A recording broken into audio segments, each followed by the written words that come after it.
Hey everyone, this is Josh from before. We are here at the tail end of the McFarlane Toys DC Multiverse Arkham City wave.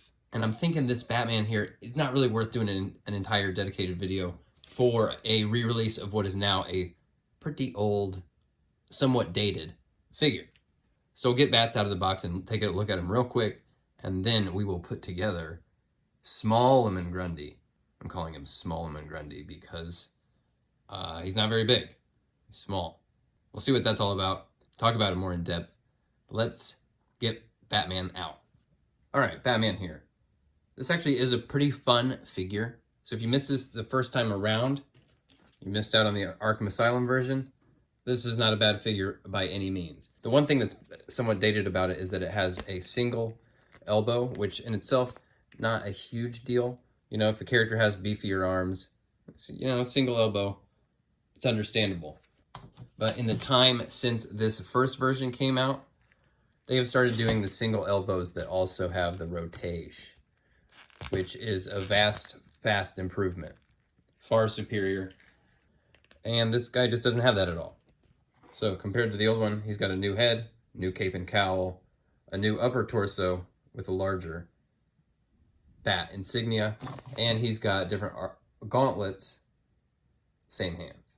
The original had a few more paint apps. Had the gold, it's got a little weathering on it, and it had some weathering on the gauntlets and the shin guards and the hands. This guy doesn't have that at all. The head is much better, much better. The original one really wasn't that bad. It's just that the eyes make him look goofy. He looks like the Noid. And even though you could see Batman's pupils in the game Arkham City, I think it just makes more sense to have him whited out. The new cape is pretty fun. It's wind swept to one side, even overlaps there. Very, very cool. Very fun application of this soft, rubbery kind of plastic. So there you go. If you missed out on this guy the first time around, and you're picking him up just so you can put together the Smallman Grundy Build-A-Fig, this is a very fun figure. Do you need two of these? Absolutely not. Oh, and he does come with this grapnel launcher, which is solid. Works for me. I dig that. And he comes with the legs of what will be Smallman Grundy. Is this the smallest Build-A-Fig today? I think he might be. Let's get into this. So we'll put the legs here. You can see that those do not come up any higher than Ra's al Ghul's legs. Obviously, they're quite a bit stockier. Now let's look at his torso here. This feels completely hollow, extremely lightweight materials. I'll get into that more in a minute. First, before I start putting this stuff together, this gives us a kind of a unique point of view for how they do the pelvises and the torsos of these figures. This is just kind of a slightly larger version of what you would see underneath the pelvis pieces of pretty much any other figure from this line. And what you can see here, and they're not all exactly done like this, but you can see how these figures are often lacking some ab crunch, and you can see kind of how this plastic's starting to hit right there when there's still kind of room in the middle for that to keep going. So if you just shave off a little bit of plastic either from there, carving a notch on this part of it, whatever you got to do, you could actually get a little bit more ab crunch without a lot of effort. Anyway, these legs are going to pop in here like so. Make sure you get them lined up there with that. You're going to hear a little pop when those get into place securely. Starting to take on a bit more size now. Okay, so now would be the time that I'd be putting on this jacket, and I'll get into the excellent sculpt and details of this figure more once I get them all together. But right now, I want to take, they're kind of in a unique position here to assemble this guy a little bit differently than intended. I would just like to see if we can put these arms on the torso without the jacket on. Because then theoretically, you could have two ways to display this, without the jacket and with. They're a little bit disjointed and floaty, but I do think this is a realistic option. You know, you could make a zombie Hulk out of this thing. I mean, it doesn't look perfect, but I think it plays, you know? But the way it's meant to be put together is with his jacket. Oh, it's more of a vest now. Over the torso, and then pop the arms in. All right, this guy's looking good. He's definitely gonna be very fun. And then finally the head is going to pop on.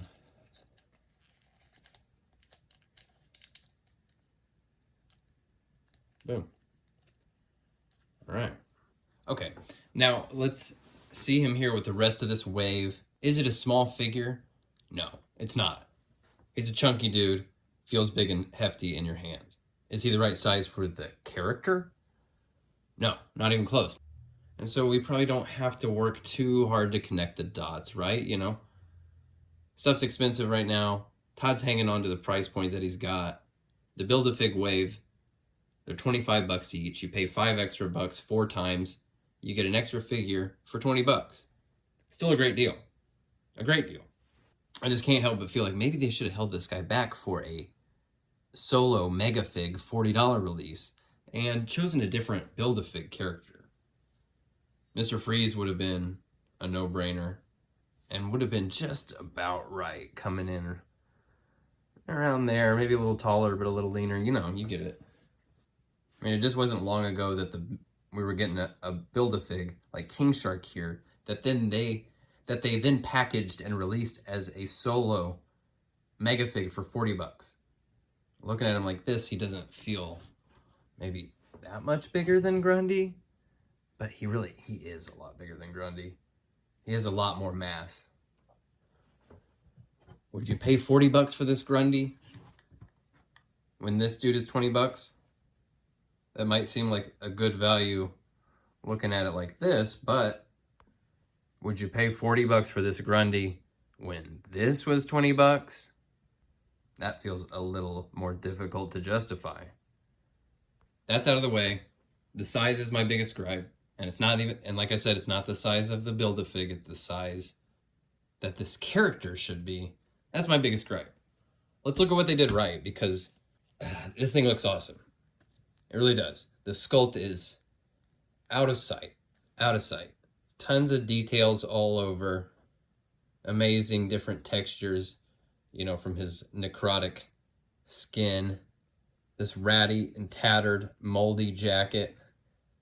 The remnants of a vest over these canvasy pants that are held up with a rope.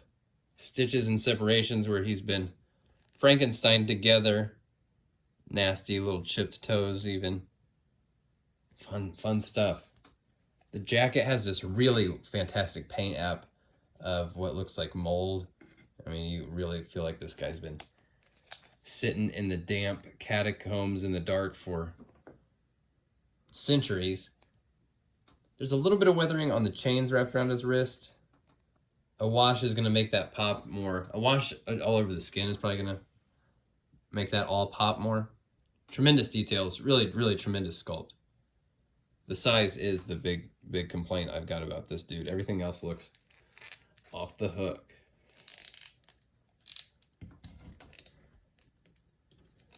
Really menacing head. It takes on even more life when you move that around. Oop, I popped it off. The arms are really fun. They feel very sturdy.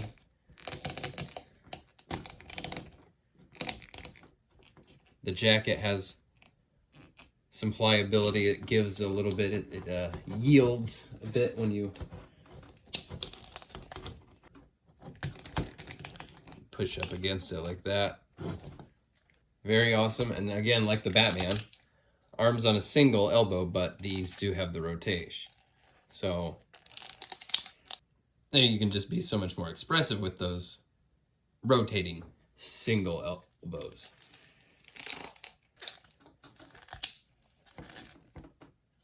A lot of fun movement here at the waist. He doesn't have a diaphragm or anything, but he does have some crunch. Oh, I just popped that off there. Wow. All right, fair enough. Well, I mean, that goes to show you this guy's going to be that much easier to operate on. Like we were looking at the pelvis earlier. And carve some stuff out of here, you might get even that much more articulation. But for my money, he's got some good fun range. The legs are also pretty dynamic. Looking like single knees that also do have the rotation. I love the asymmetrical look here. The knees where the pants continue down onto this calf, but they're torn below. They're torn from the knee down here on this side. That is really fun. You know, adds to the story of this long neglected Frankenstein monster. Very fun. He's just got it sculpted in. Ankle, wow. Huge range on that ankle.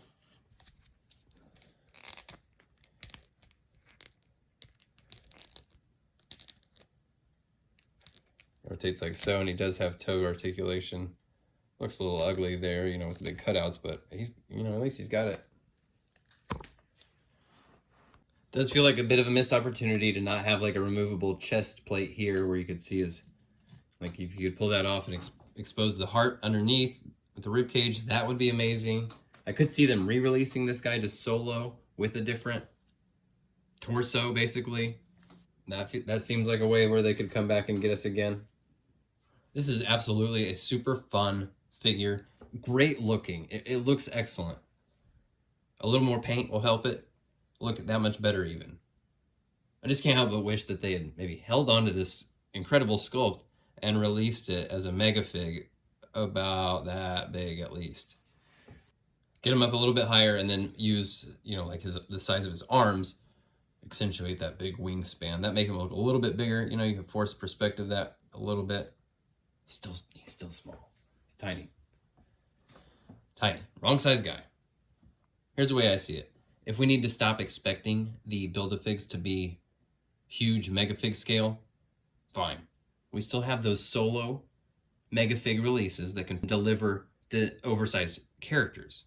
I think Todd's making a good faith effort to keep the figs priced competitively. Just don't give us a character that demands a mega fig size release at a smaller size. That's all, right? That's all I'm getting at. Because now I just still feel like I need a real, true Solomon Grundy. This one could have been it.